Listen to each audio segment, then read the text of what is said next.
Huachi. Quisiera que me recuerden sin llorar, ni lamentarme. Quisieran que me recuerden... Bueno. 25 de Otra Voz. Hoy tenemos la visita, es un honor de tener la visita del señor Orlando Gómez, que es el señor embajador de Nicaragua.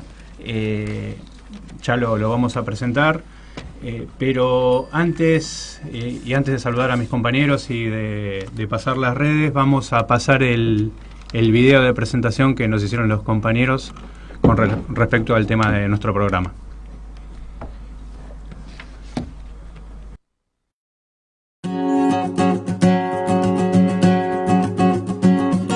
Quieran que me recuerden por haber hecho camino, por haber marcado un rumbo, porque emocioné su alma, porque se sintieron queridos, protegidos y ayudados, porque interpreté sus ansias, porque canalicé su amor. Aquí no manda el Fondo Monetario y la burocracia internacional, aquí no manda la peluconería, aquí no mandan países extranjeros, con todos nuestros errores, aquí mandan ustedes, el pueblo ecuatoriano. Fue magia, no es que seamos más inteligentes, es que tenemos voluntad política y coraje para enfrentar lo que haya que enfrentar. Defiendan el país, patria sí, colonia no.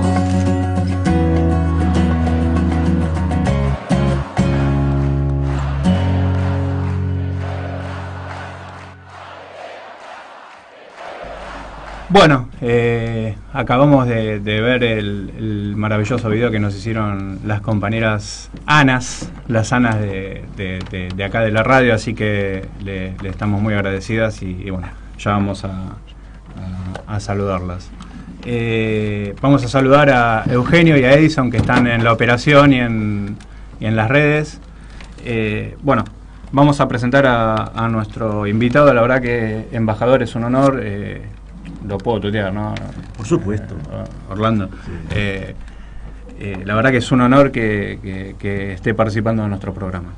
Bueno, muchas gracias a Daniel por esta presentación y también quiero saludar a Osvaldo, a Hernán, a Juan Pablo, que está acá acompañándonos, y a los compañeros que están en controles. Para mí, como representante diplomático de la República de Nicaragua ante el Estado argentino, pues es un placer estar en Radio H, una radio con todas las letras.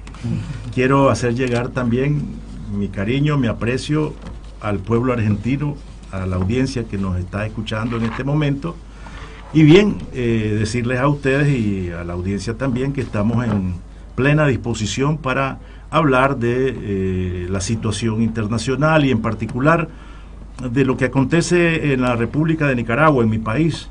Hay mucha información, pero también hay mucha desinformación. Es decir, poner los puntos sobre las IES de la realidad nacional en concreto relativa a Nicaragua.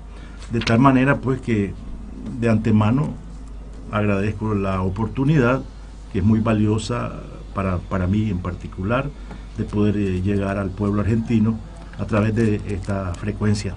Bárbaro. Orlando, como estamos hablando,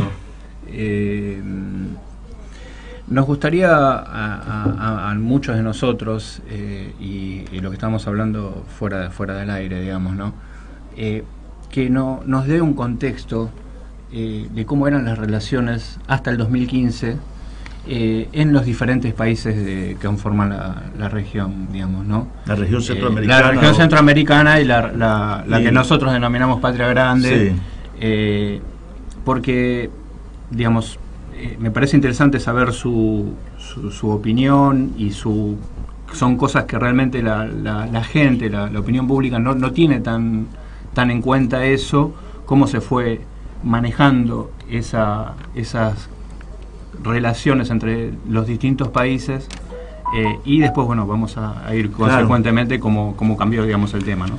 Mira, es importante apuntar, compañeros, acá en cabina, que después de lo que se dio en llamar la victoria de Ronald Reagan y George Bush padre en lo que fue la Guerra Fría, y que desaparece rápidamente lo que habíamos conocido como campo socialista, la Unión de Repúblicas Socialistas Soviéticas, es decir, todo ese fenómeno que ocurre en la década ya a finales de los 80, pues Nicaragua en ese momento también tenía un proceso revolucionario que era la Revolución Popular Sandinista, que había triunfado el 19 de julio de 1979, encabezada esta revolución por el Frente Sandinista de Liberación Nacional, que había sido fundado como frente, como una organización político-militar en los años 60, en 1960 para ser más exacto. Entonces en ese momento sufrimos una derrota electoral en unas elecciones que, digamos, eran el corolario de un periodo de guerra impuesta por los Estados Unidos, que armó un ejército con la ex guardia somocista, ¿verdad?, que había sido derrotada en la revolución, y financió a ese ejército, pues, digamos, integrado por ex combatientes de la guardia, ex soldados de la guardia de Somoza, y con campesinado, pues, que se les unió. Entonces logramos en ese momento que lo más importante era la búsqueda de la paz, y logramos un acuerdo, digo, gobierno revolucionario, que se llamaba en aquel momento, pues, presidido por el presidente Daniel Ortega, el gobierno de reconstrucción nacional. Un acuerdo que se firmó en una localidad fronteriza con Costa Rica que se llama Zapuá. Se fue a elecciones, las perdimos esas elecciones, y empezamos un periodo de 16 años en la llanura, como se dice, pues, es decir, perdimos las elecciones, se entregó el poder. Muchos criticaron al Frente Sandinista por haber entregado el poder, habiéndolo logrado mediante la conquista mediante las armas, pues, ¿no? Pero bueno, nos habíamos sometido a un proceso de elección, lo perdimos, entregamos el poder y pasamos 16 años fuera de gobierno, luchando en la actividad política, pues, del partido, su movilización a través de todo el territorio nacional para conservar lo que se pudiera de las conquistas que la revolución había hecho, ¿no?, en 10 años, o sea, aún y con todo y la guerra, ¿no?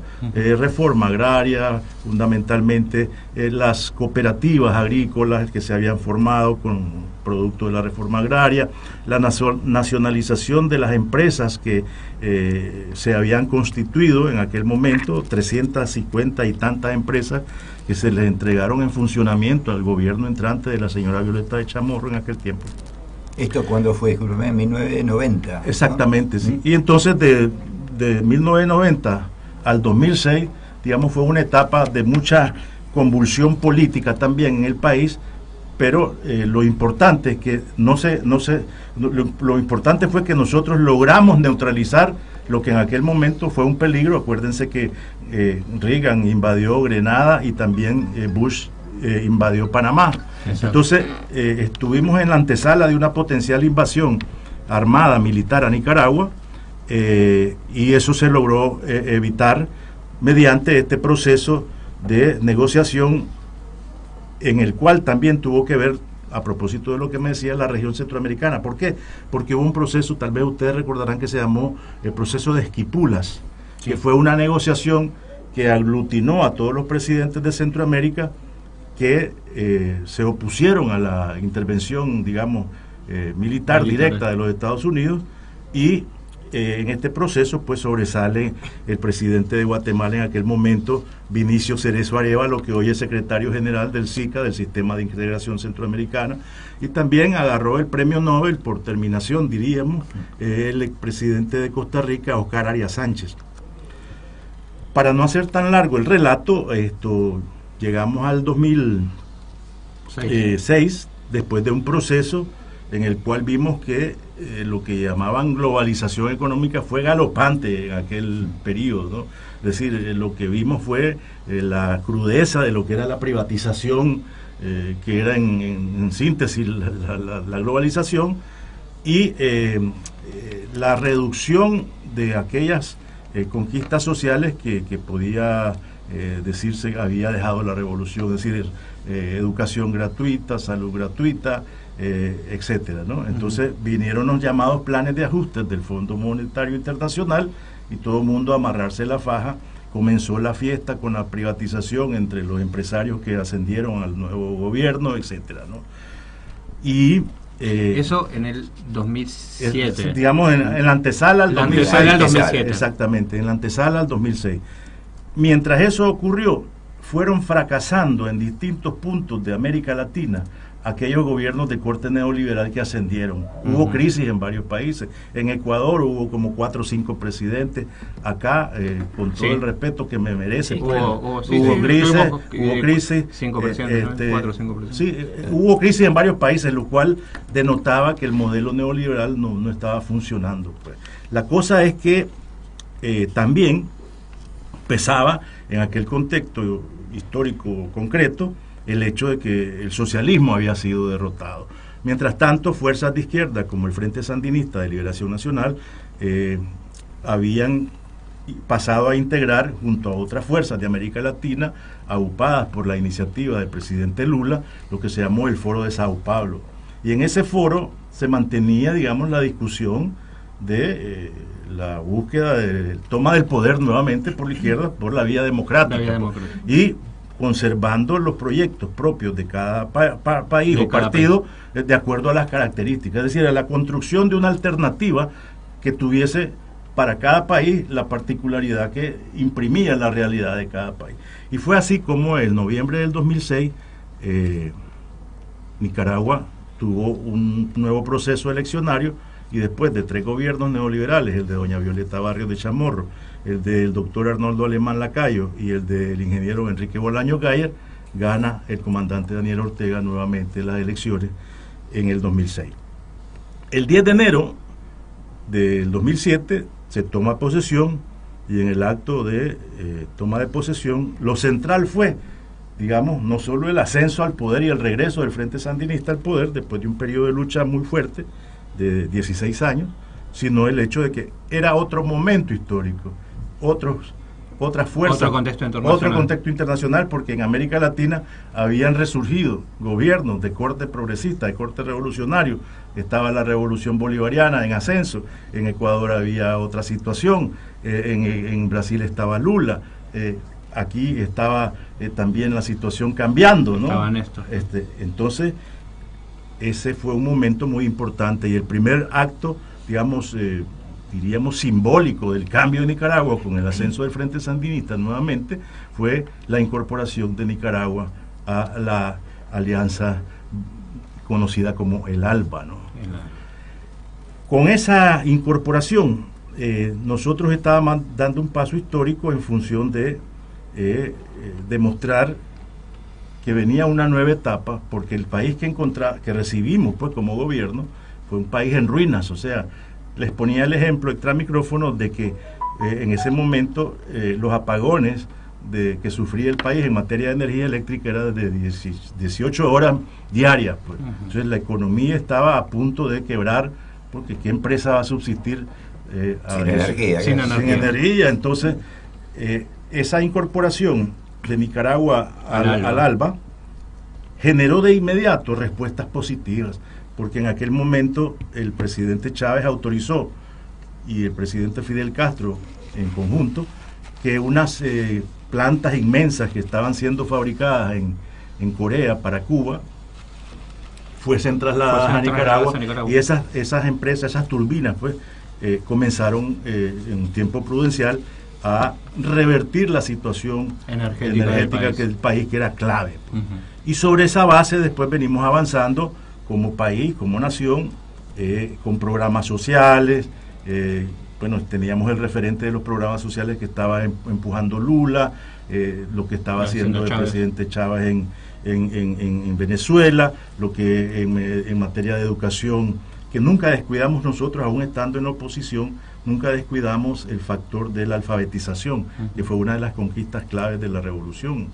Cuando triunfamos, montamos la Cruzada Nacional de Alfabetización, y esto llevó a la reducción de la alfabetización a una tasa ínfima, pues. Y lo continuamos durante la etapa con la ayuda de Cuba. Eso lo había leído. Y la primera medida que toma Daniel Ortega en el 2007 fue la la libertad, la libre educación y la gratuidad de la educación y de la salud pública. Sí, se retoman esas políticas de corte social que son claves, pues, claro. Porque la verdad es que somos un país pobre, hemos sido tradicionalmente agrícolas, y después les voy a explicar esto porque tiene que pegar con la cuestión de por qué surge la idea del proyecto del canal interoceánico. Entonces, esos asuntos básicos tan importantes para la población, pues, porque una cosa es decirlo y otra cosa es vivirlo, sentirlo. Por ejemplo, cuando triunfamos, montamos un programa social que se llama Plan Techo. Entonces criticaba la oposición, la derecha y los sectores que rechazan el sandinismo, de que esos eran programas asistencialistas. ¿En qué consiste el programa? Bueno, que aquellas personas que vivían en casas de plástico negro, con unos techos de cartón, y que cuando llueve no hayan dónde ubicar la tijera para dormir, etcétera, se les proveyera de láminas de zinc, clavos, madera, etcétera, para construir no digamos el ideal de vivienda, pero para salir, para vivienda provisoria. Y hubo una aceptación tal del plan, obviamente, porque, como te digo, pues para alguien, en la humildad y en la pobreza de nuestro pueblo, donde teníamos niveles altos de pobreza extrema y pobreza, es decir, que ya pueda dormir tranquilo y tener techo de zinc es como tener un palacete, pues, es decir, hablando en términos relativos. Sí. Entonces, programas de este tipo, hasta hoy está vigente el subsidio al transporte, es decir, el precio del colectivo, como le llaman aquí, o de los buses, pues, urbanos, está subvencionado, y esto es parte de todo lo que surgió con los convenios petroleros que se firmaron con Venezuela, etcétera, que te permiten un palanqueo financiero para poder sostener, digamos, este tipo de planes, pues. Es decir, entonces, llegamos con varios programas sociales, comenzamos un plan vasto de infraestructura. A estas alturas hemos construido 14 nuevos hospitales, porque el problema es que los hospitales que existían en Nicaragua hasta este periodo eran construidos después del terremoto, pero ya con tantos años las instalaciones se han vencido. Aquellas fueron instalaciones, como te diría, temporales, porque se hicieron construcciones para salir de la emergencia que causó el terremoto de 1972. Entonces se ha ido transformando el país, se ha cruzado de este a oeste y de norte a sur de nuevas carreteras, todo en función de la idea también que ya les mencioné del canal, es decir, un país súper conectado a lo interno que va a engarzarse, pues, con la construcción de ese proyecto. Entonces, esa es la etapa que vivimos después del 2006, ¿no? 14 hospitales desde el 2007 a esta fecha. Sí. Y entonces, pues, continuando también con millones de láminas de zinc entregados, implementamos otro programa que se llamaba, destinado a la mujer, programas como, por ejemplo, el siguiente, madres campesinas, ¿no? Es decir, 3, 4 hijos o 5, solteras. Entonces, agarramos a estas madres y les entregábamos una vaca parida, ¿verdad? Una chancha, no sé si decir, una hembra parida, un combo de gallinas, ¿no? Ponedoras, alambre, malla para cerrar, alambre para hacer cercos para la vaca, etcétera. Bueno, también esto era motivo de burla y de crítica, pero es buscando lo siguiente: cómo mejorar la vida inmediata de estas personas, sobre todo mujeres, ¿no? Entonces, ¿qué es lo que conseguimos? Bueno, mejorar varias cosas al mismo tiempo. Por ejemplo, cuando esta vaca parida ya es ordeñada por la propietaria, tiene la leche que viene a mejorar la dieta de ella. Le sobra de la familia. Le sobra leche, hacen queso, hacen cuajada, que puede ser para el consumo de la familia, y hay un excedente que ya puede comercializarse. Lo mismo con los huevos, lo mismo con lo que pudieron cultivar, y de repente las comunidades tenían otra fisonomía, porque la gente había mejorado su alimentación.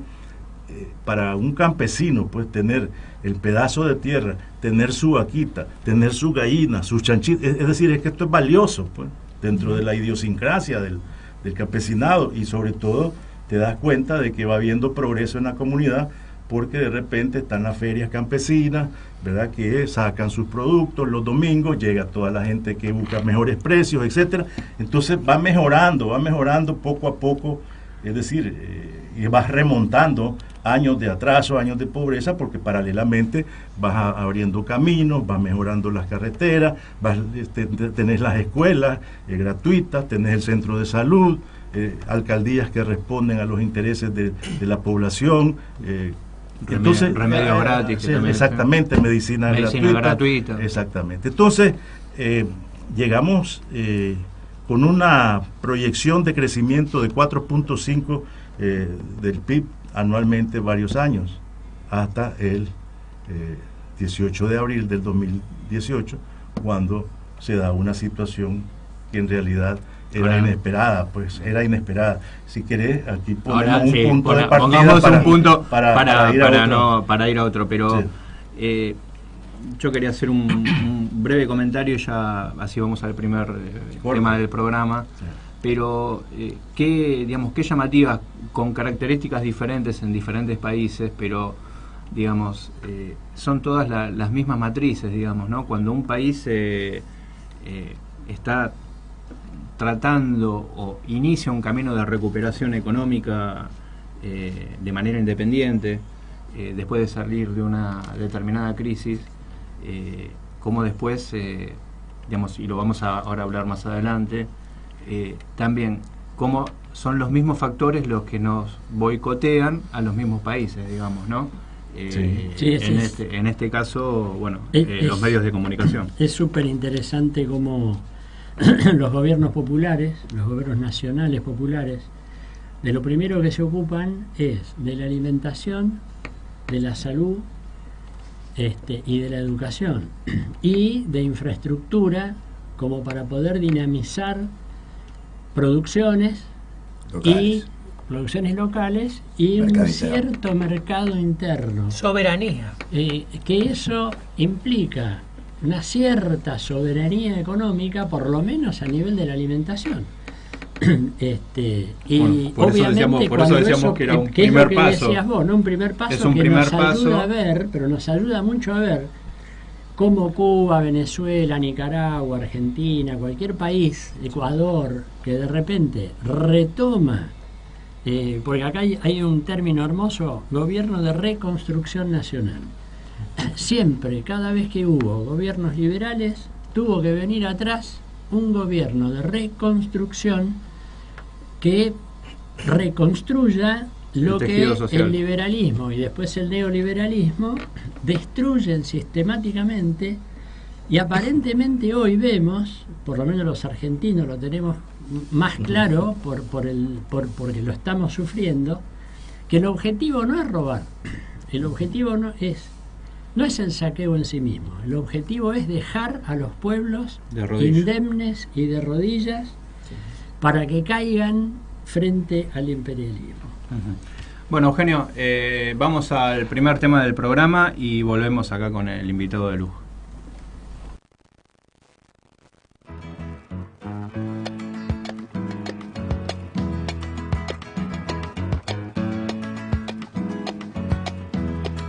Se partió en Nicaragua otro hierro caliente.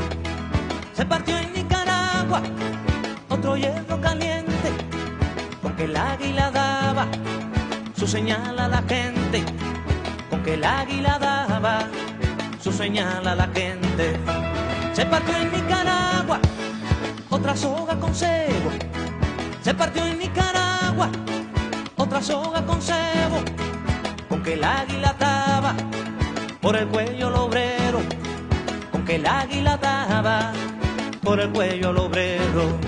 Se ha prendido la hierba dentro del continente, las fronteras se besan y se ponen ardientes. Me recuerdo de un hombre que por esto moría y que viendo este día como espectro del monte jubiloso regía.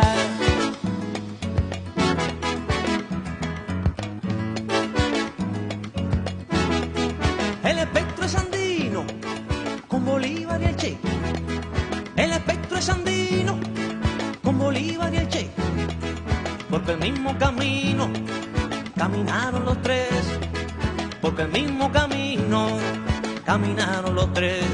Estos tres caminantes con idéntica suerte, estos tres caminantes con idéntica suerte, ya se han hecho gigantes, ya burlaron la muerte, ya se han hecho gigantes, ya burlaron la muerte. Por el águila tiene su dolencia mayor, Nicaragua le duele, pues le duele el amor, y le duele que el niño vaya sano a la escuela, porque de esa madera de justicia y cariño no se afila su escuela. ¡Quepa!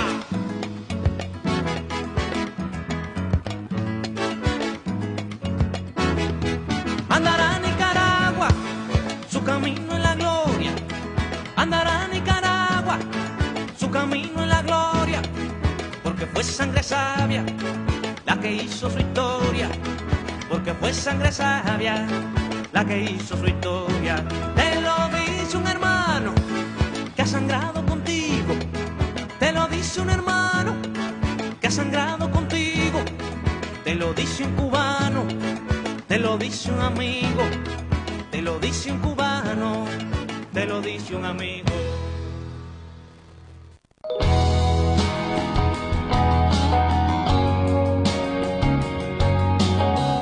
Regresamos de nuestro segundo bloque de nuestro programa y bueno, vamos a retomar un poco la charla con Orlando.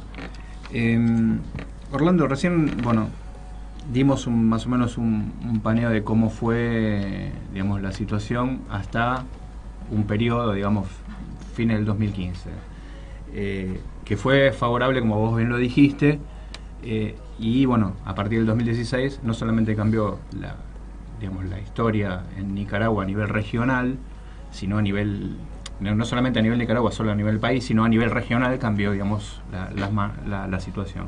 ¿Cómo fue esas relaciones diplomáticas, en definitiva, por ponerte un ejemplo, de Nicaragua y Argentina, y en el contexto, digamos, ¿no?, en la región? Bueno, en este paneo que mencionabas y que hicimos, no te mencioné que el postulado básico de la primera etapa de la Revolución Popular Sandinista, después que triunfamos en 1979, era economía mixta, no alineamiento y pluralismo político. Es decir, esos eran los tres pilares, digamos, fundamentales. Sin embargo, en aquella época, pues, recordemos que se hablaba del eje Moscú, La Habana, Managua, y la Centroamérica estaba toda en ebullición, estaba El Salvador convulsionado, Guatemala convulsionado.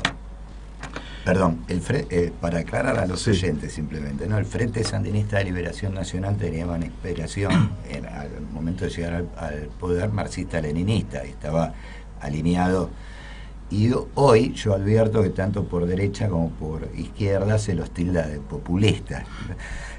Mira, me interesaría. Mira, te hago la puntualización siguiente, porque el Frente Sandinista de Liberación Nacional era una organización político-militar donde obviamente habían quienes se autodenominaban marxistas-leninistas, pero había cristianos, había, digamos, agnósticos, es decir, como frente no estaba tipificado, digamos, como un partido o una organización político-militar marxista-leninista. Lo que sí era una organización, y en esto tuvo mucho cuidado sus fundadores, tuvieron mucho cuidado sus fundadores.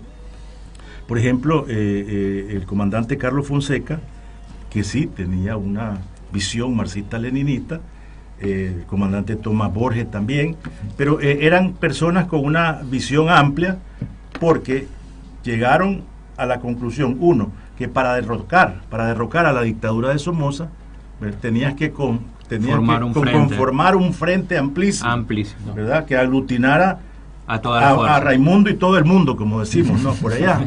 Y eso implicó que se integraran empresarios, intelectuales, notables, no notables, y obviamente el pueblo, ¿verdad?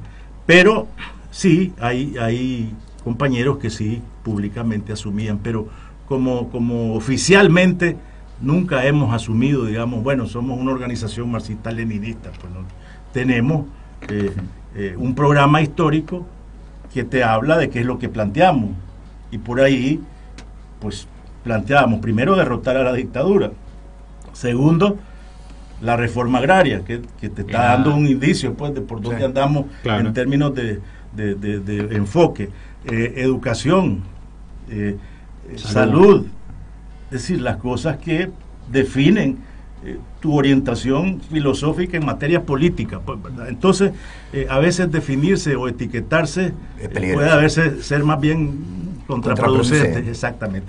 Entonces, ¿qué te quiero decir con esto? Que el contexto que teníamos era el de Guerra Fría, entonces nada valió que en aquel momento fuera un planteamiento novedoso, esto de economía mixta. Pluralismo político y no alineamiento, porque ¿qué es lo que ocurría?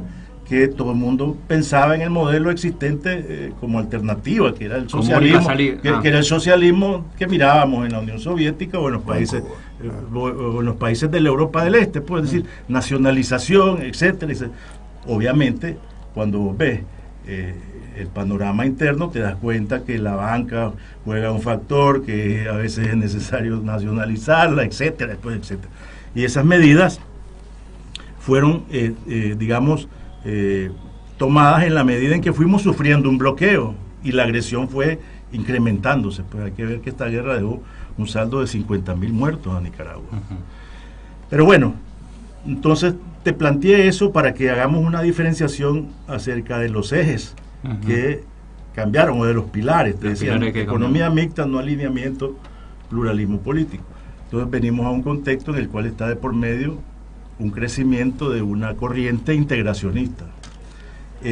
Usualmente esta corriente integracionista tiene una mira de pluralidad en el marco de las relaciones internacionales, entonces nosotros enfocamos nuestra política interior hacia la multipolaridad, ¿verdad? Entonces para nosotros es importante, bueno, tener relaciones con los Estados Unidos porque constituye nuestro principal mercado. Pues hay un tratado, heredamos un tratado de libre comercio, pero esto no nos inhibe para poder tener relaciones con Japón, con Rusia, con Venezuela, con Libia, con Irán, etcétera. Pues esa ha sido la... Y a lo interno, recuerden que en el 2008 se dejó venir una crisis hipotecaria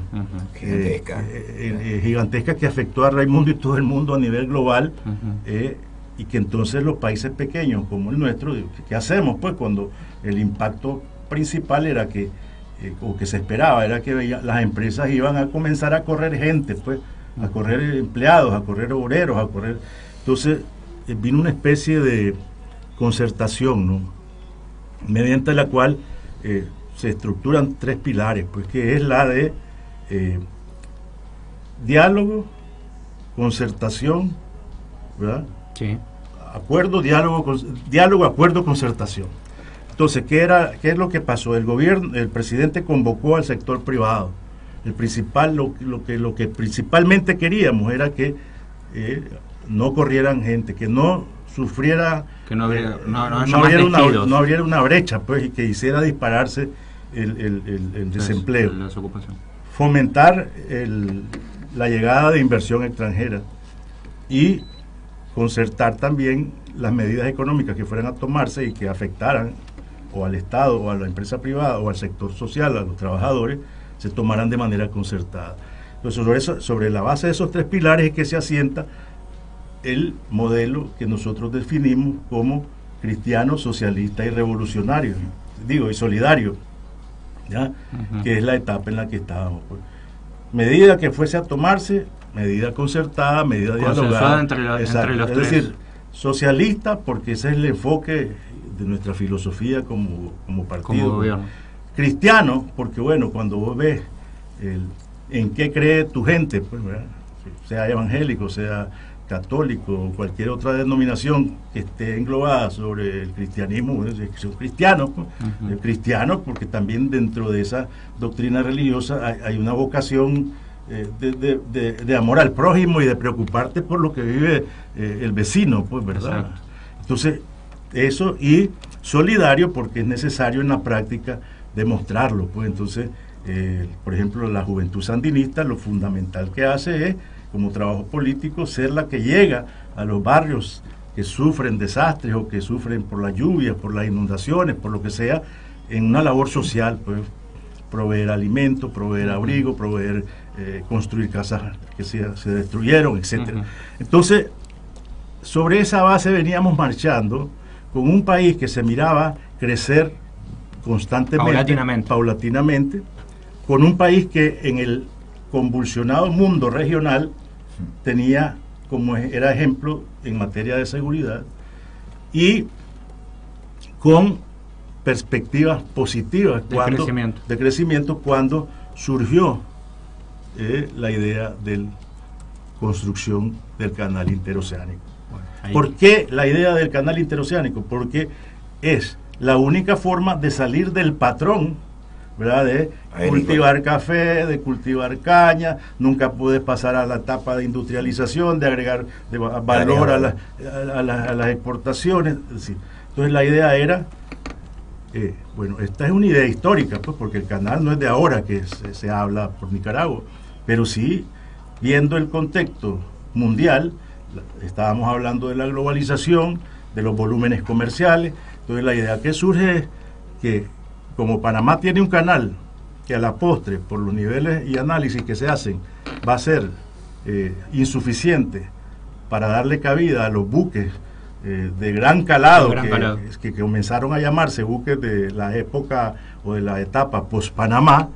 Entonces Nicaragua tenía la opción, o tiene la opción, de construir un canal que permita el paso de ese volumen de barcos que no van a poder pasar por Panamá aunque quieran, porque no tiene, y ahorita Panamá está sufriendo escasez de agua para mantener las esclusas y todo eso. Entonces la idea surge y se convoca a un esfuerzo multinacional, plural, pues, donde fuimos a buscar recursos con árabes, con rusos, con chinos, estaban abiertas las puertas para los norteamericanos, etcétera.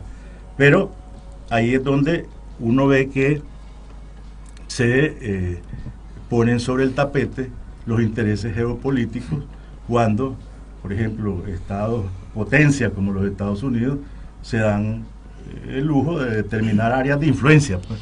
Ahí dicen, este es mi patio trasero, pues aquí vino, creo que aquí a la Argentina vino el que era secretario de Estado, que al principio de la administración, y definió claramente que ellos estaban o iban a luchar por que América Latina fuera su zona exclusiva. Lo mismo lo había dicho ya Colin Powell en otro momento como secretario de Estado también de la administración de George Bush hijo, y así sucesivamente, pues. Entonces es obvio que comenzaron a tejerse maniobras partiendo de que, bueno, mira, Nicaragua está dando un ejemplo que no conviene. Primero, no transamos con el Fondo Monetario Internacional nosotros, siendo un país pequeño. ¿Qué es lo que hicimos?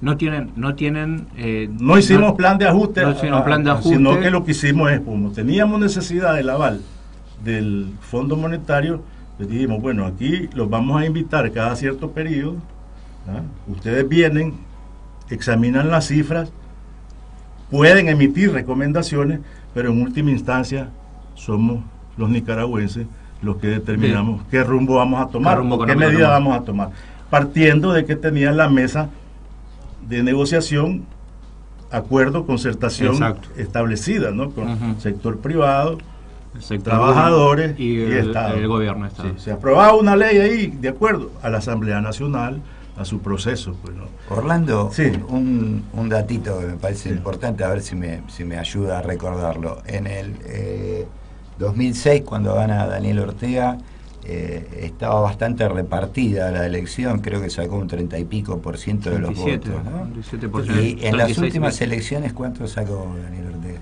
Mira, el factor electoral es interesante. Efectivamente, la última elección casi con el 70%, casi arañando. Sí. Pero, por eso lo quería destacar. Pero esto te da, lo que te quiero resaltar es que en la década de los 90, cuando el Frente Sandinista sufre una decisión, cuando perdemos el poder se da una decisión, pues, que es la que hoy anda, digamos, detrás de este movimiento golpista que hubo en abril del 18, que se llamó Movimiento Renovador Sandinista. Esa gente se nos llevó, partió la bancada, pues, o sea, se la llevó toda prácticamente, y nos dejaron a nosotros con 4 o 5 diputados, pues, que daban la batalla cuando habíamos obtenido 30 y tantos. Pues entonces, ¿qué hicieron? Plegarse al gobierno de doña Violeta Barrios de Chamorro, con el liderazgo en aquel momento del doctor Sergio Ramírez Mercado, ¿no? Que es un autor de novelas y esto también, un intelectual, pues, de la literatura. Entonces,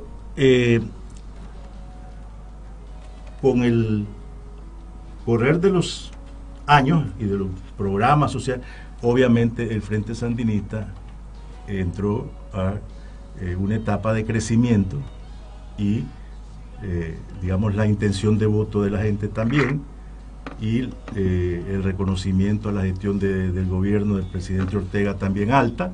Es decir, todos los indicadores fueron subiendo a un nivel muy positivo, y que deja en cierta medida a una oposición que no tiene opciones, pues no tienen que ofrecer, pues, porque bueno, si ofrecían viviendas, nunca las ofrecieron antes, pero ahora las está ofreciendo ya el Frente Sandinista, ¿no? Claro. Quería destacar esto de casi el 70%, porque uno googlea, ¿no? Pone Nicaragua, ¿sí? Entonces empieza a ver publicaciones argentinas o de Brasil, o qué sé yo, el dictador Ortega, ¿sí? En paralelo con el dictador Maduro en Venezuela en este momento, cosa que a mí me resulta muy llamativa, ¿no? Digo, pucha, hace un par de años ganó las elecciones con el 70% de los votos y ahora le dicen que es un dictador. Es un poco raro esto. Es que mira, contra más votos saca en la región, contra más votos sacas y más te apoya el pueblo, más dictador. Sí, el problema es el siguiente, ¿verdad? Que uno ve que en la medida que la oligarquía ve que con sus mismas armas lograr derrotarlo, porque eso es lo que ocurrió cuando se da el ascenso acá de gobiernos como el de Correa, como el de Chávez, como el de aquí, el de Cristina, que con procesos electorales ganan contundentemente, en el caso de Nicaragua también, entonces objetan. Por ejemplo, mira, objetan el Consejo Supremo Electoral, y eran los mismos magistrados que le dieron la victoria sucesivamente a Alemán, a doña Violeta y al último, pues a Bolaño. Ahora objetás porque ganó el Frente Sandinista. El Frente Sandinista simplemente ganó porque, bueno, logró vencer las maniobras que Sergio Ramírez con la oligarquía habían hecho para evitar que volviera a triunfar nunca triunfaría otra vez el Frente Sandinista. Esa fue la intención particular de partirlo, pues, y de llevársele todos sus diputados y de llevarse el sector importante dentro del Frente Sandinista. Quedó el sector duro, pues el sector popular, el sector de pueblo, fue el que quedó en el Frente Sandinista, porque el sector intelectual, sectores medios, técnicos, profesionales, todo, dijeron, bueno, ya perdió Daniel, no vuelve a ganar nunca porque tuvo la guerra contra los gringos, entonces aquí mejor nos vamos a formar un partido nuevo, pues. Bueno, y cuando fueron a las elecciones, ¿verdad? En ninguna de las elecciones han sacado más del 3% de los votos. Claro. Ahí es donde vemos también la matriz común, ¿no? Que es el tema de los medios de comunicación, donde empiezan a penetrar digamos, en la gente en los distintos países. Y digamos, ahora cambiaron antes, hace 20 años eran los golpes de Estado, y hoy lamentablemente tenemos este gran enemigo que son los medios, en los cuales, más allá de todas las conquistas porque yo te escucho a vos, Orlando, hablar, y pensando lo que pasó acá, pensando lo que pasó en Brasil, pensando lo que pasó en Ecuador, en Venezuela, es todo lo mismo, digamos, es todo lo mismo, con diferentes... hay matices diferentes. Matices diferentes, pero digo, el núcleo es el mismo, es atacar a los gobiernos nacionales y populares que reconstituyen y levantan un tejido social y quieren una independencia económica de su país y regional, digamos, porque esa es la matriz de todo, lo que estábamos hablando. Quedan unos minutitos y yo quiero que ahora que vayamos a nuestro segundo tema del programa, pero quiero que sigas hablando de el tema, la importancia de la cuenca, y quiero también tocar del canal y de la negociación y la decisión que tomó la Haya en el 2012 a favor de Nicaragua, en beneficio de ustedes contra Colombia, digamos, ¿no? Contra los Estados Unidos. Los Estados Unidos, exacto. Y también tenemos sentencias a favor de Nicaragua, digamos, en un litigio que le ganó Nicaragua a Colombia por las aguas territoriales del Caribe. A eso me estaba... Solo quería decirte una cosa, a propósito de los medios de comunicación, que pasa en nuestros países, pues, por lo menos hablo de Nicaragua. Digamos, allá hay 2 periódicos, ¿no? Pero el diario La Prensa, por ejemplo, no es decir, es una empresa editorial, pero como tal el diario pareciera ser un partido político, porque marca obviamente la pauta política que el pensamiento político de un sector ultraconservador, que está por sus dueños, pues sabe que ese es el enfoque, ¿no? La Iglesia Católica, que tiene un poder tremendo porque tiene iglesias de todos los rincones del país, si está en tu contra como gobierno, porque digamos en cierta medida si vos tenés un gobierno cuya opción son los pobres, también es la opción, son los pobres también para la iglesia. Entonces, de repente la competencia. Como que hay una competencia, o como que no les gusta, pues. Pero qué cosa, ¿no? Porque deberían ser la unificación, la unificación en beneficio del pobre y del pueblo. Pero ¿me entendés? No ocurre. Claro. Y entonces por eso es que vos encontrás que en este intento de golpe, ¿verdad?, del 18 de abril del 2018, encontrás a sectores de la iglesia blandiendo un memorándum de cuántas páginas, de 4 o 6 páginas, donde dicen cuál es el gobierno que quieren, pero con el requisito previo de que el presidente Ortega, electo como mencionaste, en noviembre del 16, se vaya con sus maletas y su familia a la porra, pues, y se quiebre el, digamos, marco constitucional del país, pues, y de la nación. El sistema democrático que fue elegido por, digamos, por la gente. No, es decir, y si vos venís y viene Daniel y le hace caso, pues, cuál es el futuro del país, entonces cada 6 meses o cada 8 meses cuando se te levanta un jodido y llega y te dice, bueno, vos te vas ahora y ahora vas a venir. Cuando haya medidas que no sean favorables a esos sectores, van a pedir un golpe institucional de alguna manera instalado. Que fue lo que ocurrió, pues, pero surgió el momento de la emisión de una reforma al Seguro Social. La empresa privada, esta reforma había que hacerla por el estado de iliquidez que tenía o tiene el Seguro Social, digamos, como institución. Entonces el Fondo Monetario dijo, bueno, si ustedes no toman una medida, y dijo 2 o 3 medidas, este sistema va a colapsar en tanto. Entonces, como tenés la mesa de negociación, vos lo llamás, pero como ellos tenían o tienen que hacer su aporte, ese aporte no les parecía. Los trabajadores iban a hacer su aporte también en unos puntos más en la cotización mensual, los empresarios también, y el Estado iba a hacer, y los pensionados también. Todo el mundo tenía que hacer un sacrificio para salvar el sistema. Los empresarios se retiraron y se habían retirado antes de la tripartita para negociar el salario mínimo anual. Entonces, cuando toca aportar, ¿verdad?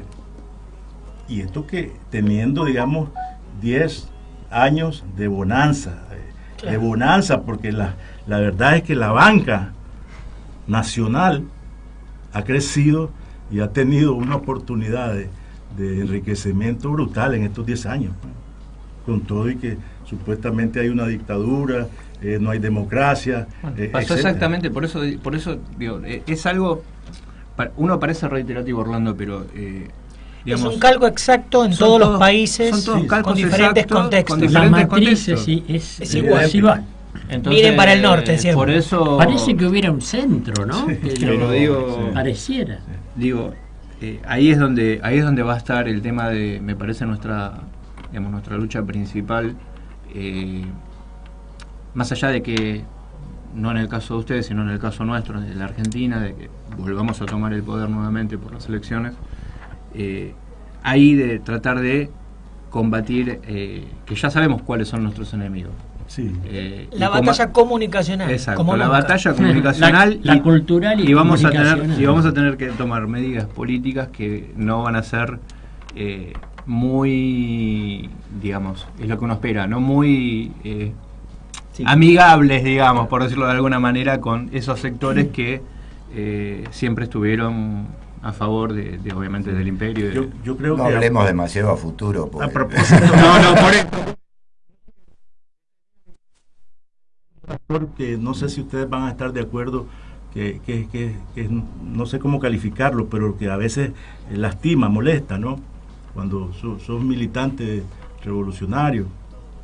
Y es que a veces hay sectores de la población que dicen, bueno, tenés escuela gratuita, tenés medicina, tenés, pero si eso está en la obligación que me lo debe dar. Claro. Sí, pero ¿por qué aquel gobernante de X Quería no lo hacía, claro. Y este que lo da, decir que es como, Que era la obligación. que es la obligación, Claro, pues. tal cual. Y entonces, ¿cómo hacer para que esos sectores de la población tomen conciencia, pues, de que es el enfoque, es la visión? Eso es fundamental. Porque, es porque elemental. a la hora de llegada eso se expresa en las urnas también. Pues Claro.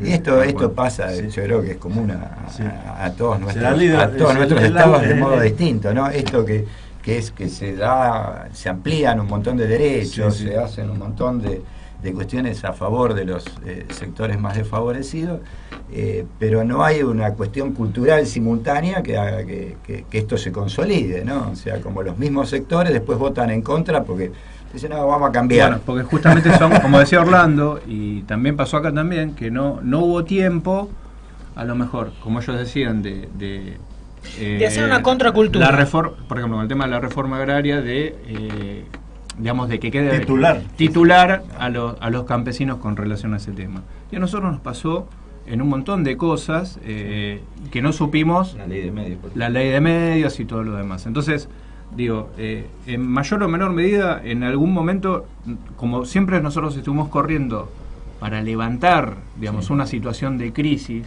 y en todo ese interín siempre había cosas como para ir mejorando, más allá de las mejoras y de todo, pero bueno, siempre nos faltó esas cosas que, bueno, eran una segunda etapa y lamentablemente el poder de los medios nos de alguna manera, más errores nuestros también, no hay que echarle toda la culpa a los medios, fueron las causantes de que hoy estemos sufriendo un gobierno neoliberal como el que estamos sufriendo y esperemos que sea el último. Eugenio, te pido, vamos al segundo bloque, al segundo tema musical y volvemos con Una tanda y Orlando. volvemos.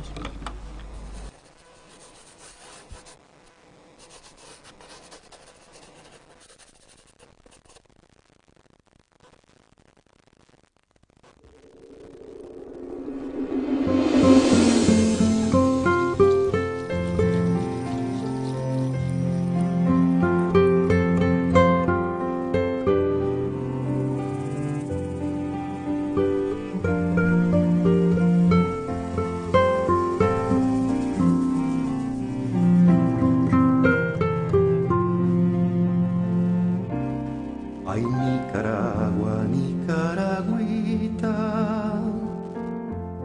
recibe como prenda de amor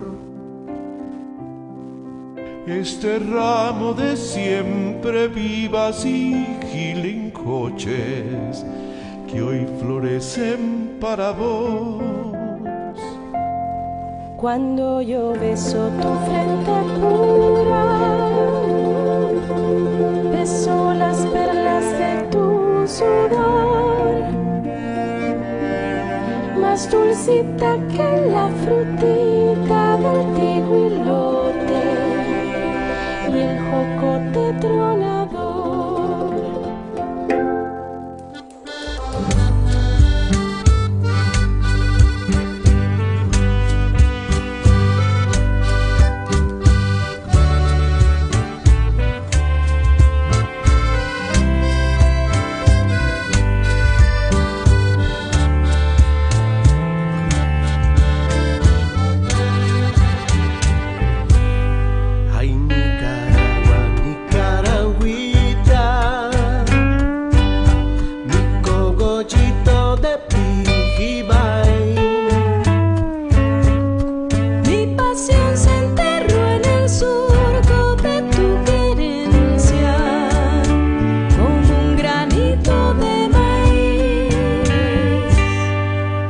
Saliva laste y dulcita como la savia del Marañón, que restaña con alegría todos los días mi rebelde corazón, que restaña con alegría todos los días.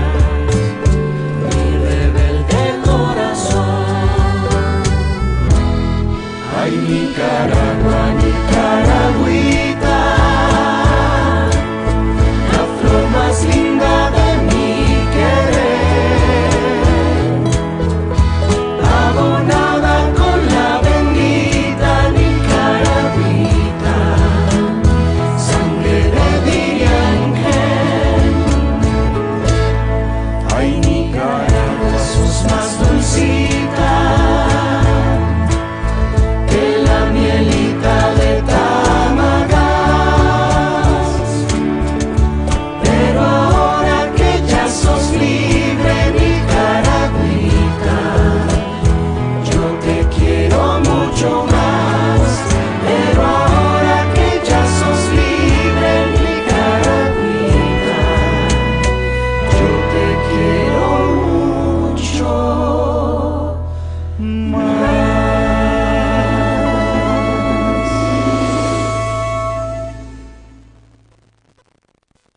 Radio H. Comienzo de espacio publicitario.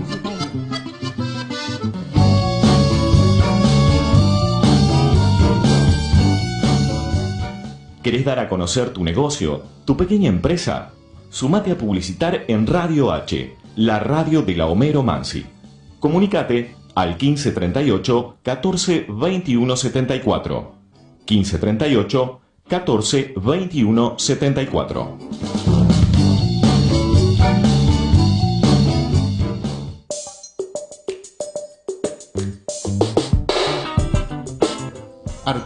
Artes gráficas, servicios gráficos de diseño e impresión, sistemas offset y digital, diseño gráfico institucional y social, atención especial y personalizada a comercios y pymes. Comunicate con nosotros al 4923-5400 o al mail graficamensaje@gmail.com.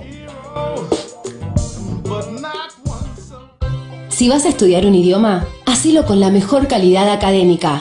CUI, Centro Universitario de Idiomas. Inglés, francés, portugués, italiano, alemán, chino, japonés, ruso y muchos más. Elegí el tuyo.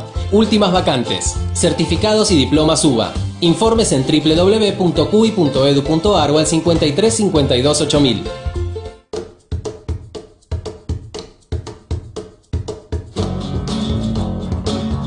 A las 16 despega Continentes y Contenidos, mirando al mundo para interpretar la Argentina. Conducido por Mariano Quiroga. Desde las 18 horas, Inés de Bella y María Gabriela Perugini te invitan a viajar y descubrir personajes con Subir que te llevo. Encontrá toda la programación y escuchanos en vivo en radioh.com.ar. Escuchanos en TuneIn, en Radio Cut o bajate la aplicación para el celular desde el Play Store.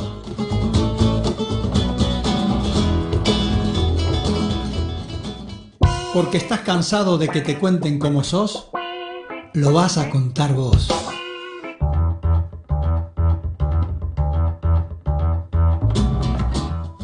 Los lunes de Radio H a las 13 con el equipo de Otra Voz, porque la historia no solo la cuentan los que ganan. A las 15 llega Déjamelo pensar con Sandra Russo y Sergio Buñeschi. Carlos Milanesi propone a las 19 horas Puentes en el Tiempo, urdimbres de palabras y músicas entrelazando ayeres y mañanas. 20 horas vivas y haciendo historia. Mariana Baccaro nos trae entrevistas e historias de vida. Luis Frank a las 21 desembarca con El ataque del presente, de los cines, las artes y las máquinas de guerra. Bajate la aplicación de Radio H para Android del Play Store y escuchanos en tu móvil.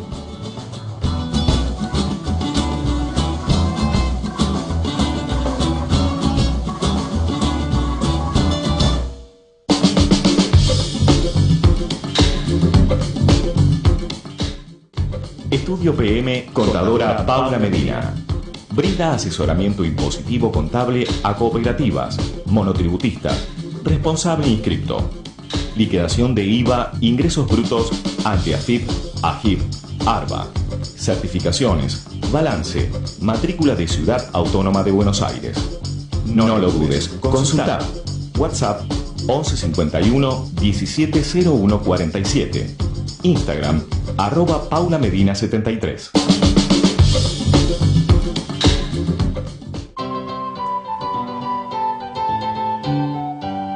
Radio H, enseñándole a Cortázar a jugar a la rayuela.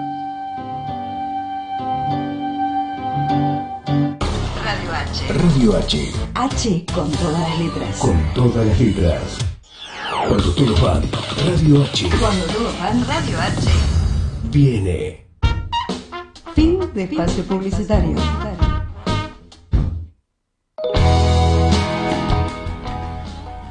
Bueno, regresamos de nuestro tercer bloque del programa. La verdad que estamos pasando un momento agradable acá con Orlando y la verdad que es un lujo la verdad tenerte, Orlando, acá en el programa. Muchas gracias.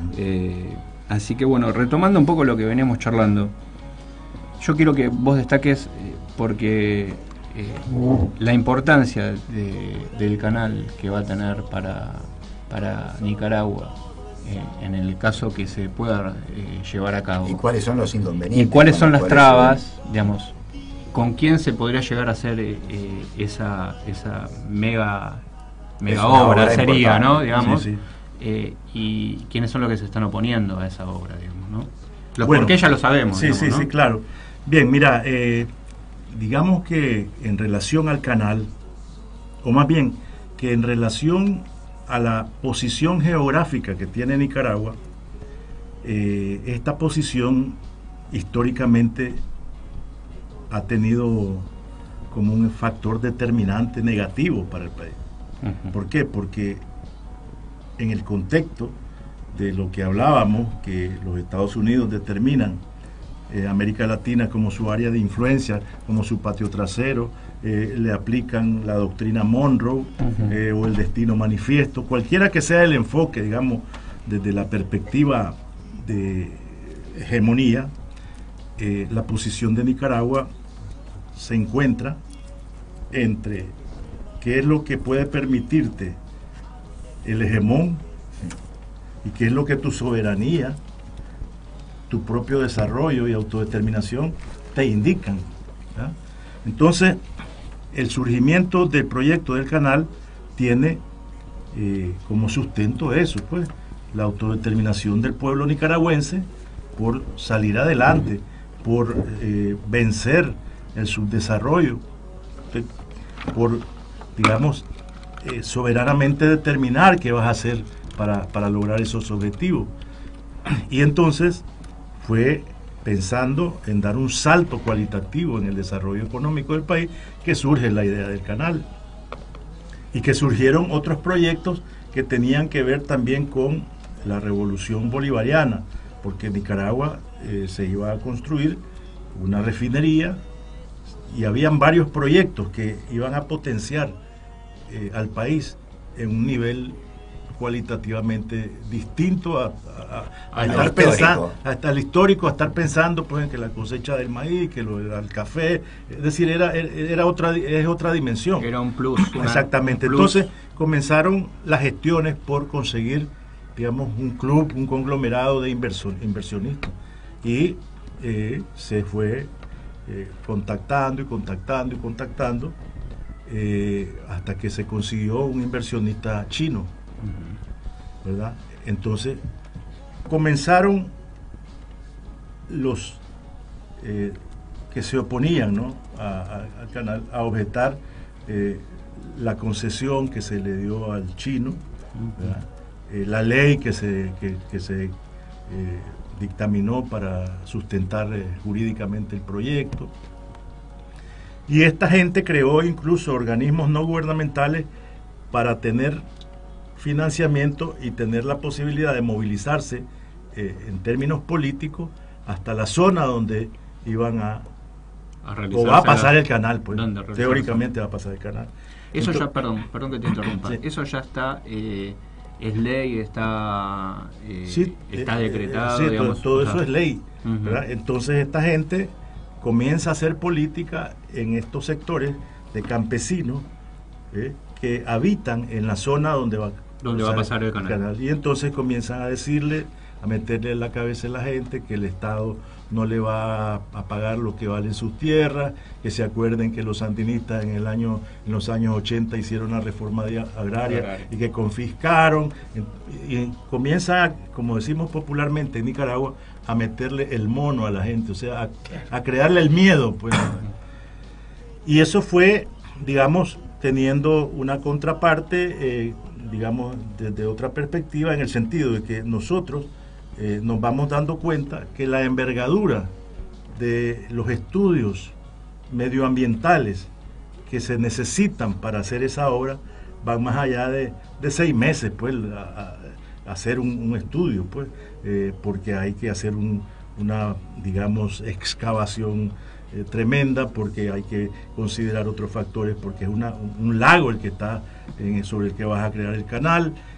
Cuando ves que es necesario traer maquinarias ultra grandísimas, camiones ultra pesados, no están las carreteras para llegar hasta la zona, que necesitan un puerto de aguas profundas para desembarcar todo el equipamiento, donde está la producción de alimentos que vas a necesitar para la fuerza de trabajo, la fuerza laboral, que no hay fuerza laboral toda en Centroamérica para poder salir adelante. Es una serie de factores que obviamente digamos, condicionan la velocidad o el avance del proyecto, pues. Y todo esto agarra su efervescencia cuando también entran las incidencias que tienen que ver con la geopolítica, pues. Los chinos, bueno, están invirtiendo en América Latina, están haciendo de América Latina un área que compite con los Estados Unidos, y el traspatio trasero de Estados Unidos es América, y hay gente que está de acuerdo con ese concepto, ¿verdad? Y fomentan el que aquí es peligroso, pues, que estén los chinos, que estén los rusos, que esté Irán, etcétera. Es decir, crean una visión, digamos, que se opone al concepto multipolar, pues, de las relaciones del comercio internacional y del comercio internacional mismo. Y ya vemos como hoy, es decir, en vez de globalización, lo que vemos es un retroceso hacia el aislamiento, hacia digamos, el proteccionismo, cuando ha estado por años diciendo que el libre comercio era la panacea, pues. Entonces, ellos decían para afuera, pero para adentro no. Eso, exacto, pero lo que te quiero decir es que sustentados en esa situación que estaba, independientemente de nuestra voluntad política, ¿verdad? Sí, bueno, globalización, las cifras de los containers que van a pasar son tantos y son tantos millones, el canal de Panamá, bueno, aquí está una oportunidad única para, bueno, y como estamos hablando de globalización y de relaciones multipolares, pues aquí puede venir capital gringo, capital chino, capital ruso, echémosle, como decimos, la vaca, todo, ¿no? Claro. Pero eso en la realidad se ve que no funciona. ¿Por qué? Es decir, en el fondo, eso le da independencia al país. Ese proyecto materializado le da independencia al país. Y entonces no es un ejemplo, ¿verdad? Para el resto, de Centroamérica. Y mira cómo es la cosa, porque a veces eso es lo que uno no entiende. Pues, que hay una especie de mezquindad realmente. Porque entonces ya también otros países de Centroamérica comenzaron a hablar de su propio canal, ya no húmedo, sino seco. Pues. Entonces que el país tal va a ser tales y tales y tales carreteras de tal parte a tal parte, que el otro país también. Entonces, cuando vos salís a buscar recursos, te vas encontrando con que hay otros también vendiendo otra idea de otro tipo de canal desde México para abajo. Pues entonces hay una especie de competencia, pero la idea fundamental era que la construcción del canal nos va a dar a nosotros la oportunidad de salir de una condición de subdesarrollo a un estadio cualitativamente superior. Pues pensando en quién, pensando en sacar al país y al pueblo en general de la situación de pobreza. Pues. Y bueno, también acá hay parámetros absolutamente iguales, ¿no? En 1800 en nuestro país los ingleses digamos ayudaban a enfrentar a los españoles por el libre comercio, porque nosotros teníamos el monopolio de España, que era el imperio en ese momento, e Inglaterra ya estaba buscando entonces el libre comercio conmigo, claro, conmigo y bajo mis condiciones. Exacto.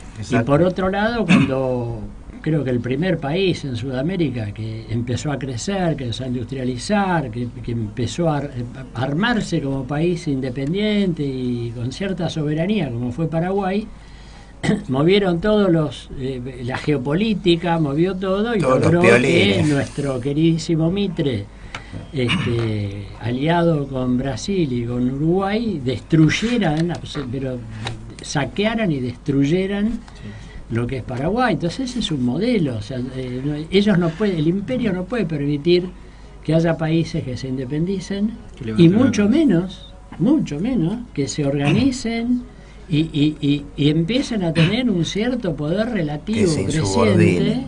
Claro, y no solo se insubordinan, sino que muestran que esa insubordinación es terriblemente enriquecedora para el país. Sí, yo lo que veo que todos estos proyectos son muy dificultosos de llevar a cabo cuando hay falta de integración regional, ¿no? O sea que si se potenciase la integración en Latinoamérica, que es el sueño de la independencia original de todos nuestros países, otro sería el cantar, que si no enfocamos desde un punto de vista continental algunas cuestiones, es muy difícil avanzar en ello. Bueno, y ahí quizás está la tercera parte de la mesa del imperio y de la estrategia de los anglosajones, que es divide y reinarás. Entonces, y acá hay cosas muy paradigmáticas. Fíjate que la mayoría de los ferrocarriles en Latinoamérica los hicieron los ingleses y en todos nuestros países pusieron trochas distintas, ¿sí? Como para que no pudiesen circular los trenes de un país a otro. Y lo mismo con la electricidad, 220 50 Hz, 220 60 Hz, cosa que no podamos integrar nuestras redes, todo con normas diferentes, ¿sí? Hechas por los mismos tipos, ¿no? Mira, bueno, eso es estrategia. Es importante este factor, porque en 1910 en Nicaragua gobernaba un general liberal que se llamaba José Santos Zelaya, impulsor digamos, con la influencia de la Revolución Francesa y eso, impulsor de lo que podríamos decir en aquel momento la modernización del Estado nicaragüense, un Estado, digamos, de corte feudal, latifundista, etcétera. Entonces, educación gratuita, educación pública, separación iglesia-estado, esas medidas que estuvieron de moda. Pero también surgió la idea del canal, ¿verdad? Entonces vino el hombre y como ya sabía la posición de los Estados Unidos, de que ya había sido declarada la doctrina Monroe, pues América para los americanos, etcétera, entonces buscó conexión y contacto con Japón. Japón prestó oído y se mostró, le dio muestras de interés, pues. Pero ¿qué pasó? Había un secretario de Estado que se llama Philander Knox, y entonces es famosa la nota Knox. El secretario de Estado, o sea, el Pompeo de aquella época, le dice, ¿verdad? A los amigos lo japoneses, obliga mediante esa nota a que renuncie inmediatamente a la presidencia de la República. De tal manera que haya una similitud, pues, ¿verdad? Sí. Entonces, José Santos Zelaya salió de la presidencia con sus maletas, y incluso se tuvo que ir a vivir a los Estados Unidos, pues, en aquella época. Pero salir de la presidencia mediante una nota ignominiosa, ¿verdad? Porque se atrevió a buscar otra fuente, pues, de financiamiento para la construcción, o sea, para ver si era posible, pues, construir el canal. Entonces, solo esa idea, solo esa referencia histórica te da una lección muy amplia, pues, de lo que tiene que ver con esta situación, ya trasladándola al siglo XXI. A la actualidad. Orlando, ¿qué proyección tenían de tiempo a lo mejor para realizar esa obra? Bueno, primero nosotros pensábamos que esa obra ya iba a estar para estos 2, 3 años, 5 años lista, pues, ¿verdad? Estamos hablando de que han pasado, han pasado 3, 4 años ya, ¿verdad? Pero, como te decía, paulatinamente se fue tomando conciencia de que la envergadura de la obra no estaba en correspondencia con lo que nosotros inicialmente concebimos.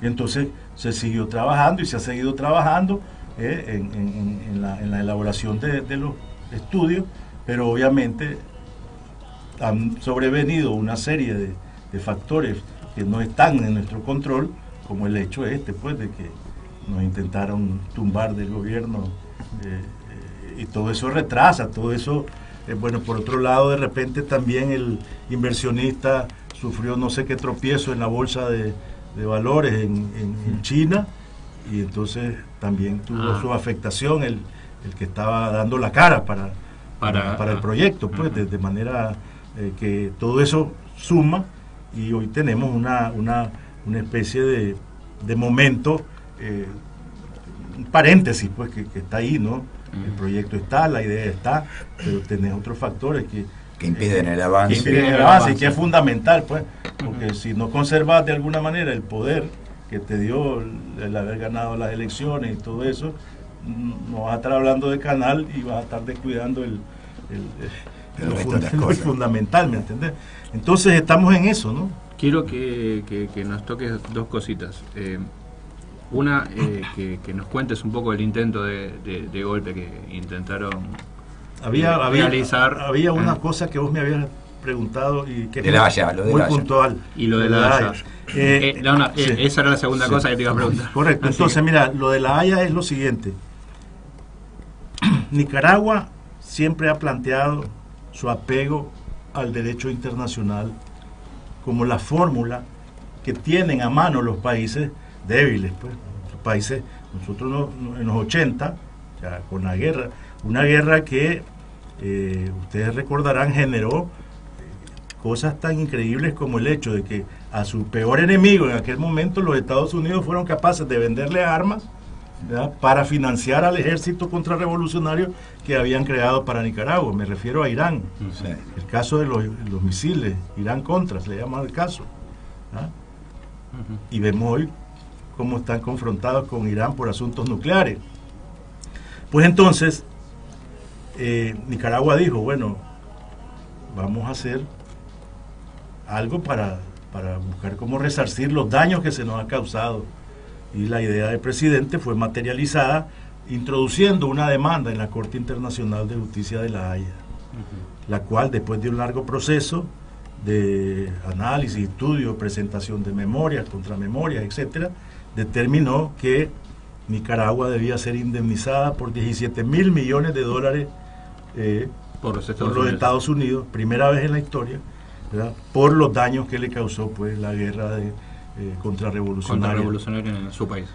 Esa sentencia es histórica, es primera vez que un país obtiene como nosotros fallo. Obtiene eso, ¿verdad? Sin embargo, cuando triunfó doña Violeta de Chamorro, lo primero que hicieron fue, el primer paso de gobierno fue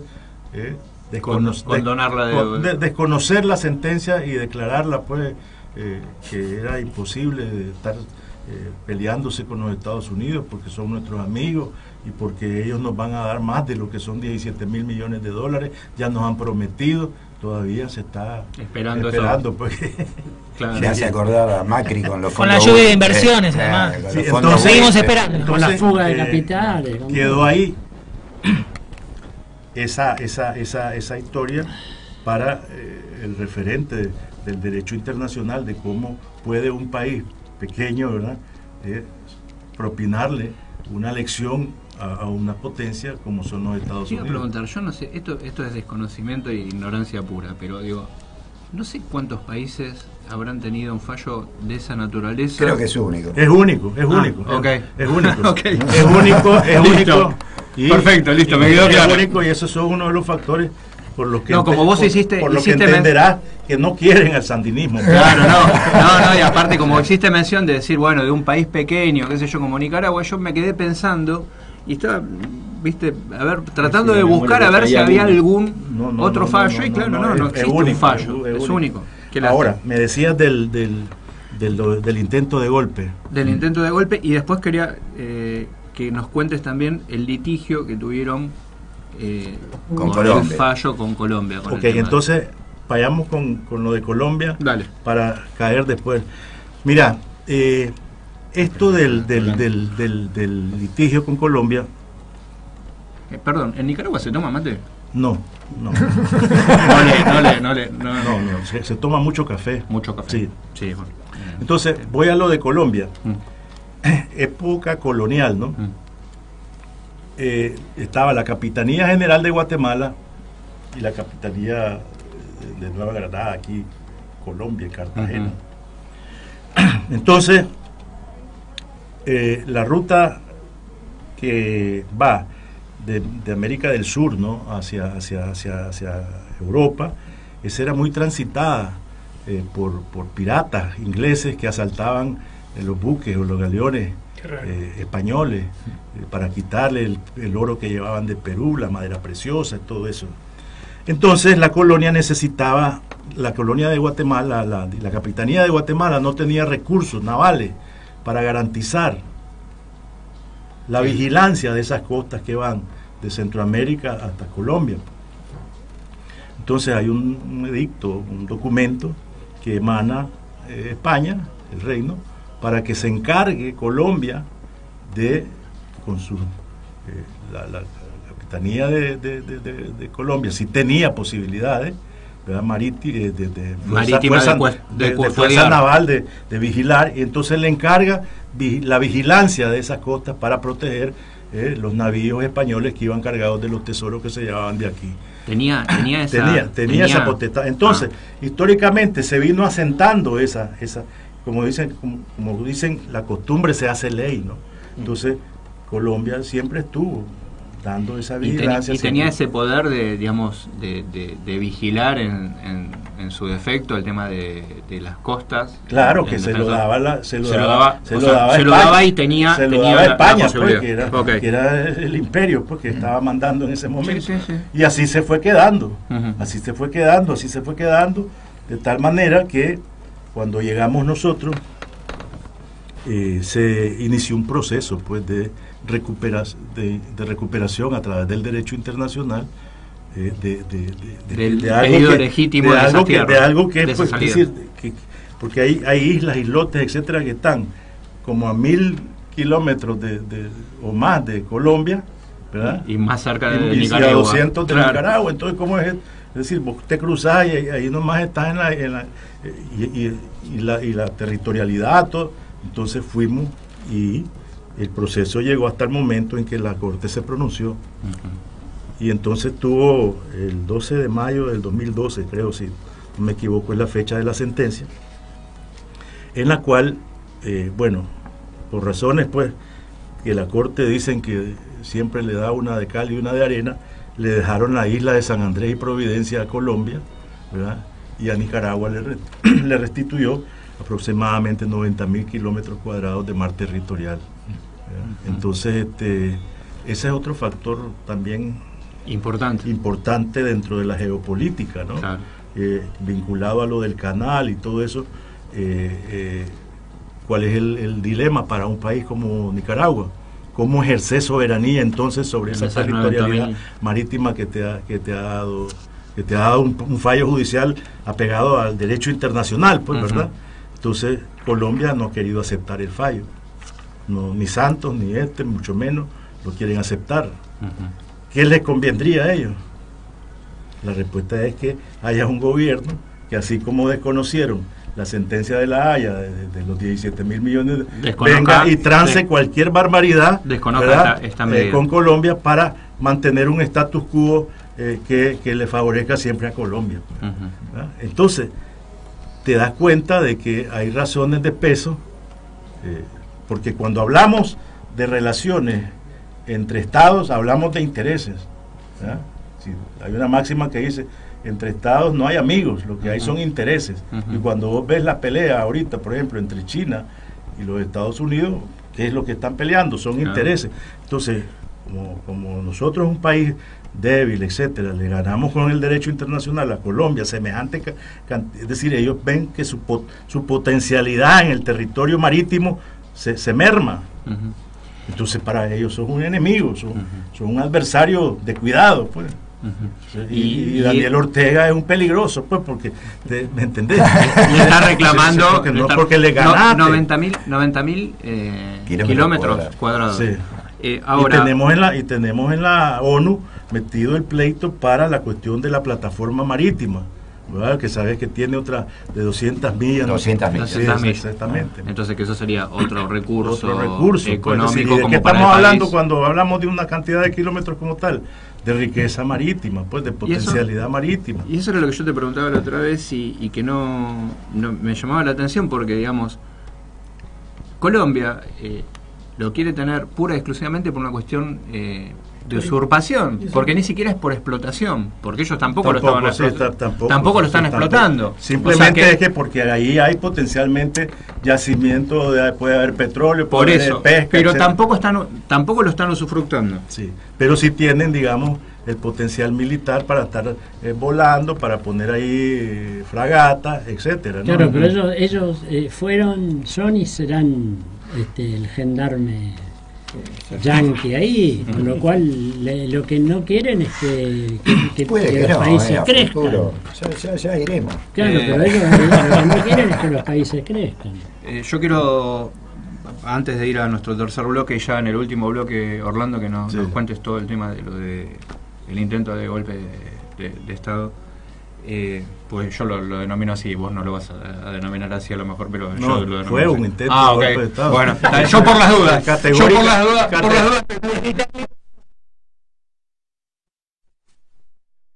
Perfecto, entonces no me equivoqué. Yo, antes que nada, le quiero agradecer al compañero acá, Juan Pablo, que muy gentilmente nos brindó esta posibilidad, este nexo de contactarnos con el señor embajador, y a nuestra compañera Analía. Dice: un abrazo grande a todos los compañeros y al embajador. Muy interesante lo que está diciendo. Quería comentarte que ella hoy no está presente, porque está enferma, está con una bronquitis. Le mandamos saludos a Ana. Fraterno, que se recupere pronto. Exacto. Yo ando así también un poco afectado. Espero que no me dé bronquitis. Eugenio, vamos a nuestro tercer tema del programa y ya volvemos en la última parte del programa. Shake it up. Shake it up. Shake it up. Shake it up. Yo te amé en Nicaragua, con el cielo del mar, arde todo Managua. No recuerdo más. Una chica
Bueno, volvemos de nuestro cuarto y último bloque. Yo ahora me estoy dando cuenta de que pasaron los temas musicales y jamás los nombré, pero bueno, ahora voy a nombrar que es Yo te amé en Nicaragua, de Fito Páez. Todos los temas musicales fue en relación a nuestro país. Déjame decir algo a mí también, una vez que concluya con esto de los temas. No, ya está. Yo también. Bueno, en el mes de mayo, el 18 de mayo de 1895, nace el general Augusto Calderón Sandino. Augusto Calderón Nicolás Sandino. Augusto Nicolás Calderón Sandino, que fue internacionalizado como AC Sandino, pues, ¿verdad? Pero él se llamaba Augusto Nicolás Calderón Sandino, que fue llamado general de hombres libres por el periodista argentino Gregorio Seltzer, ¿verdad? Que escribió, además de haberle puesto general de hombres libres, un libro sobre la vida de él y otro libro que se llamó El pequeño ejército loco, ¿verdad?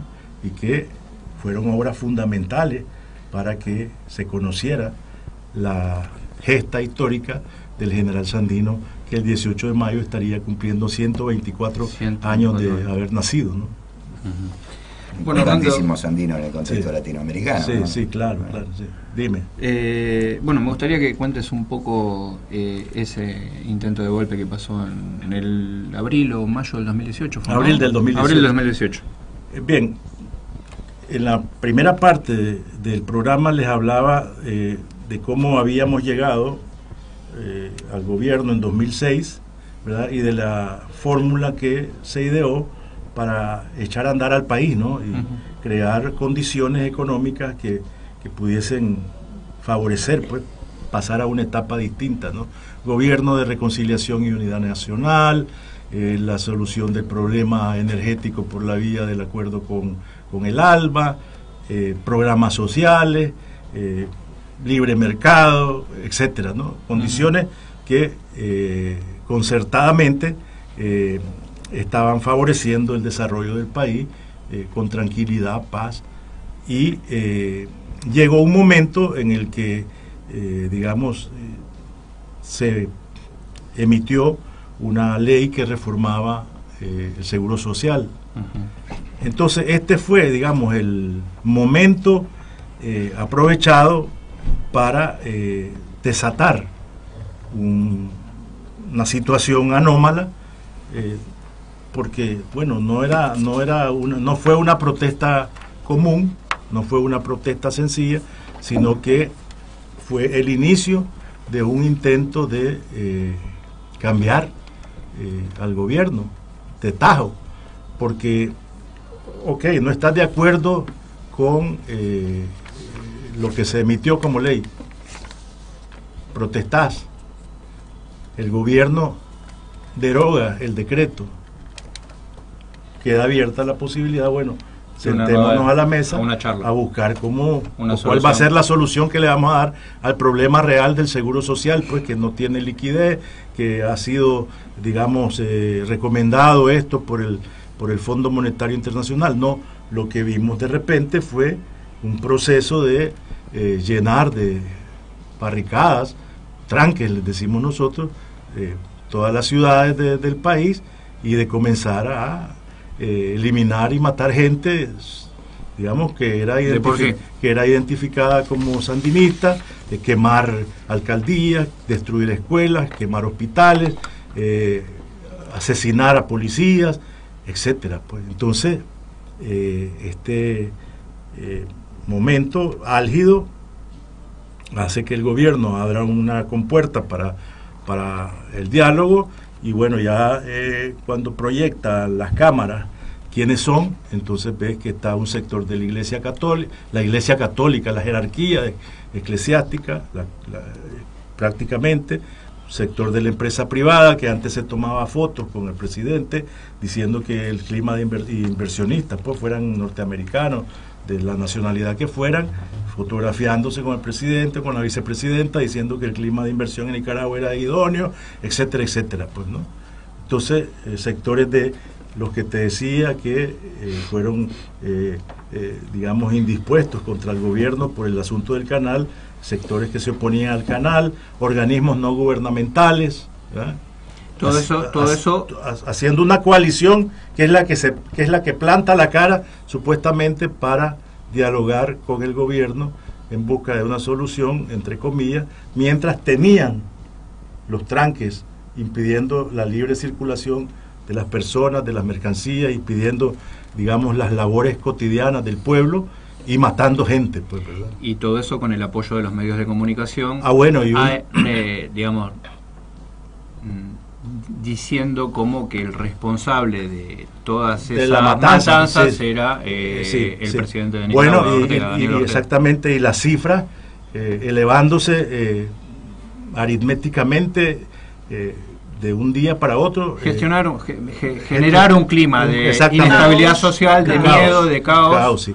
Y creando condiciones con finalidad política. No, y creando condiciones con finalidad política. Pues, como les digo, entonces se instala una mesa de diálogo y lo primero que sale pues es un memorándum, digamos, donde plantean pues con fecha, tanto de marzo se va el presidente, tanto de lo mismo que hizo aquel Pedro, ¿cómo se llama? El de Venezuela, cuando le dieron el gol, Estanga. No, el anterior. El anterior. Pedro Estanga se llama, sí, que sale en el Palacio de Miraflores con un listado diciendo que se disuelve la Asamblea Nacional. Tal fecha, es decir, un menú parecido, pues. Sí. Y mientras tanto en las calles la misma matriz de las guarimbas funcionando, pues. Entonces hubo un proceso, llegó la OEA, llegó la CIDH, es decir, y todos con una actitud y una disposición claramente adversa al gobierno, pues, porque cuando el gobierno reclamó, entonces le dice, bueno, si usted dice que esta no es la cantidad de muertos, entonces ese no es la cantidad de presos, entonces yo vengo aquí no a decir lo que dice el Estado, ustedes digan cuántos son los que ustedes creen que son. Sí. Entonces se fue creando una diferencia de las cifras abismales entre porque lo que era y lo que ellos publicaban. Sí, porque la policía misma se dio a la tarea de ir a hacer una encuesta de la casa por casa donde las supuestas familias habían perdido. Entonces ahí fueron apareciendo falsas muertes, fueron apareciendo muertes por otras causas y develando pues la trama, ¿no? Y claramente poniendo en evidencia que ahí no había una protesta por una ley que tal vez salió en un momento no idóneo, que no se consultó mucho, pero que no es el, digamos, pretexto para la dimensión y las intenciones de lo que estaba planteándose en el terreno en ese momento. Cuando no se puede por las vías democráticas, entonces eso por lo que fue la parte militar, digamos, se contrarrestó cuando la policía dejó sus cuarteles y cumplió con su papel, pues, que es el orden interno, pues, porque la gente ya estaban reclamándole al gobierno que la gente no pudiera, los muchachos no podían ir a clase, los hospitales no podían atender a los enfermos. Sí, desarrollar la vida habitual de la ciudadanía. Entonces, para un momento dado, el gobierno logró estabilizar el país, logró deshacerse de los tranques y se volvió a abrir un proceso de negociación que ha venido sufriendo altibajos, porque en el fondo uno piensa que esta gente lo que menos quiere es negociar algo, no quieren recuperar la estabilidad del país, están apostando a, digamos, dos cosas. Uno, que las sanciones afecten, hasta las sanciones que obviamente ha aplicado los Estados Unidos, pues, y la OEA, hasta ahora, que afecten al país y que de ahí se derive una situación insostenible para que el gobierno caiga, pues.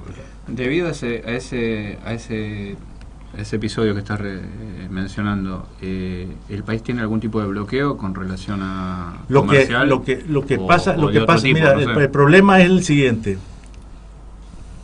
La parte que está negociando es una coalición con serias contradicciones entre ellos y sin ningún proyecto de país. O sea, En todo caso, lo que ellos están es dependiendo del factor fuerte para ellos, que es el respaldo que Estados Unidos les está dando y las sanciones que la administración Trump está tomando. Entonces crearon una ley que le llaman Nica Act, que es la aplicación de una ley que crearon por un ruso que no sé qué, que no sé cuándo, que se llama Magnitsky el apellido, ¿no?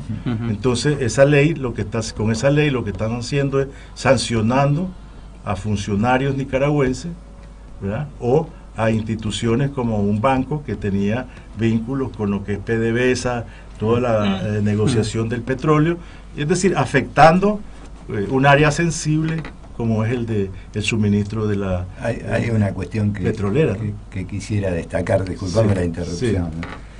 Vos mencionaste las organizaciones no gubernamentales, y yo creo que habría que hacer un estudio serio de esto en toda Latinoamérica, porque a través de estas ONG, que en muchos casos están financiadas directa o indirectamente por la CIA, por distintos organismos de seguridad de los Estados Unidos, por supuestos benefactores como, qué sé yo, Soros o andás a ver quién, cuelan en la sociedad un montón de cuestiones que provocan discordias y divisiones en el pueblo, ¿no? Y esto ya es un proceso que lleva unos cuantos años, en donde a través de estas organizaciones no gubernamentales que se generan usinas de pensamiento conservador, o sea, todas cuestiones convenientes a los Estados Unidos para y que se presentan como neutrales, ¿no? Como que nosotros no tenemos nada que ver, somos una organización no gubernamental, pero resulta que están haciendo política de los Estados Unidos en nuestros países, ¿no?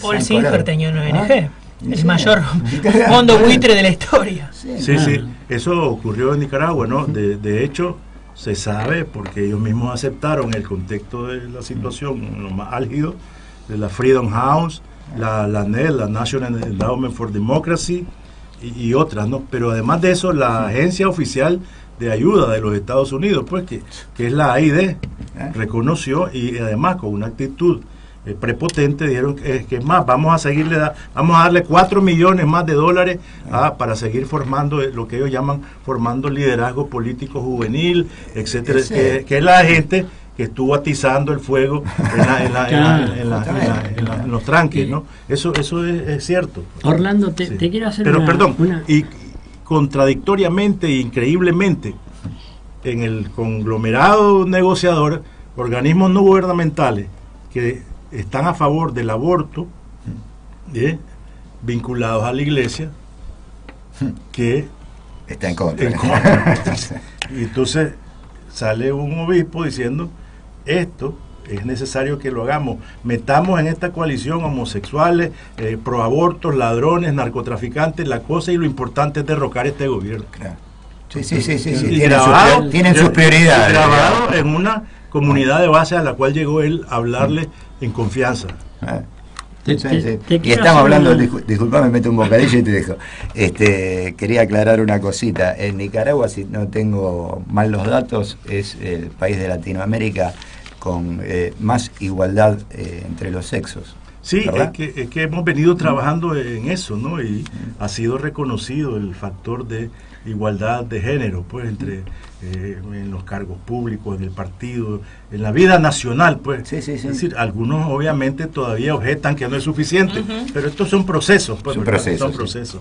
Dígame. Nos quedan 2 minutos, pero no me quería quedar sin preguntarte de un tema que gira alrededor de todos los movimientos nacionales y populares, una cuestión que se da como una crítica, ¿no? Desde el deber ser y desde los progresistas y la derecha, ahí se juntan todos, en decir que los líderes de estos movimientos populares no generan... decir, a ver, ¿quién era el...? Sí, claro, el problema de la sucesión es relativo, efectivamente, a nuestras organizaciones políticas. No podemos negar eso, ¿no? Porque hay suficientes evidencias de eso. Pero lo que pasa es, por ejemplo, en el caso de Nicaragua, cuando triunfa la revolución, Daniel Ortega es un jovencito, pues, ¿me entiendes? Claro.